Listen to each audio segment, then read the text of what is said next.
As a hearing specialist who sees a whopping 15 patients a day, that's right, 15, I can tell you this one truth I hear over and over again. I didn't even know I was losing my hearing until I couldn't understand what people were saying anymore. Whether it was watching TV, chatting with friends, or just ordering coffee, my patients noticed something was off. They weren't just missing words, they were struggling to understand accents. That's right. Accents can make early hearing loss feel 10 times worse. So in this video, we're counting down the top 5 hardest accents to understand if you have hearing loss, based on what real patients have told me in clinic. Stick around till the end. I'll also share the common signs of hearing loss hidden in everyday conversations that most people miss. Let's jump in. Starting strong. Number 5 is the Jamaican accent. Many of my patients describe it as beautiful to listen to, but impossible to keep up with. Jamaican English uses fast rhythm, unique vocabulary, and sometimes even Creole-based expressions. Now imagine missing half the consonants, or struggling to differentiate high-pitched sounds.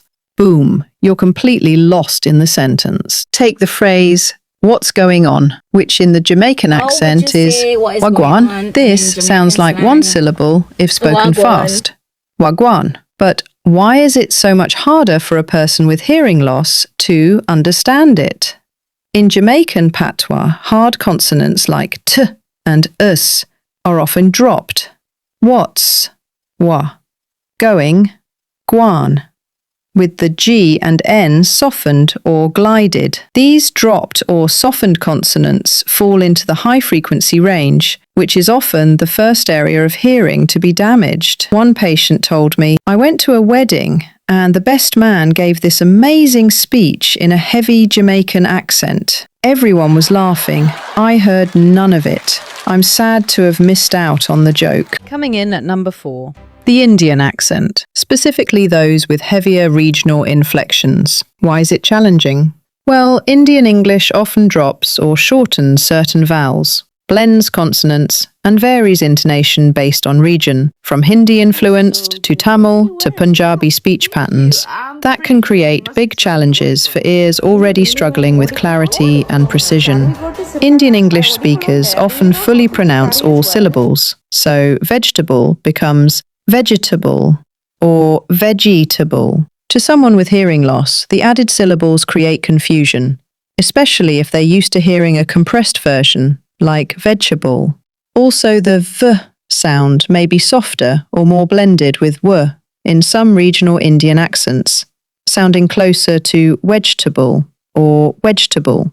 The t sound may be retroflex, tongue curled back, which creates an unfamiliar pronunciation that can sound muffled or clipped. At number 3, the Irish accent. From Dublin to Cork, Irish English can be musical, fast-paced and full of linking sounds that blur together, which is a nightmare for people missing consonants or high frequencies.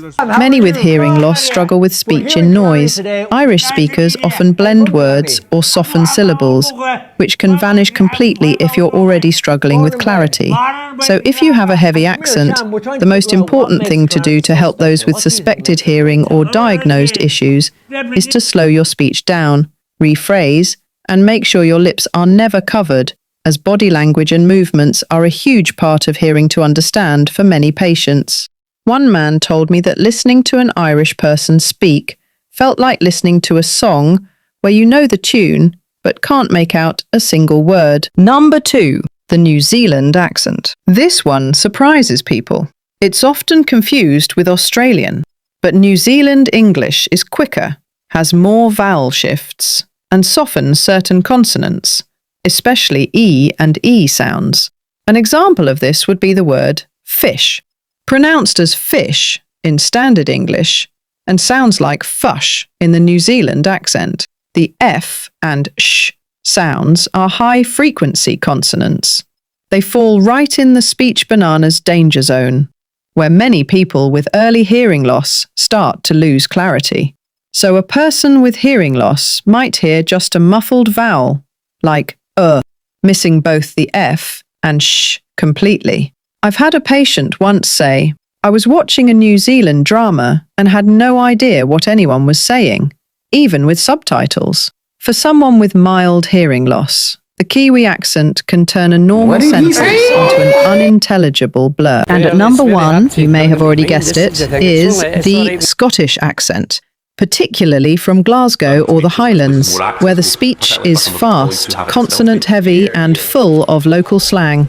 It's not just a hearing challenge, it's a decoding challenge. I had an elderly patient say, "My grandson's Scottish friend came to visit." I smiled and nodded the whole time. I didn't catch a word. Even people with normal hearing can struggle, so imagine trying to process it with partial clarity. Let me be clear, none of these accents are bad or wrong. They're beautiful, rich with culture and identity.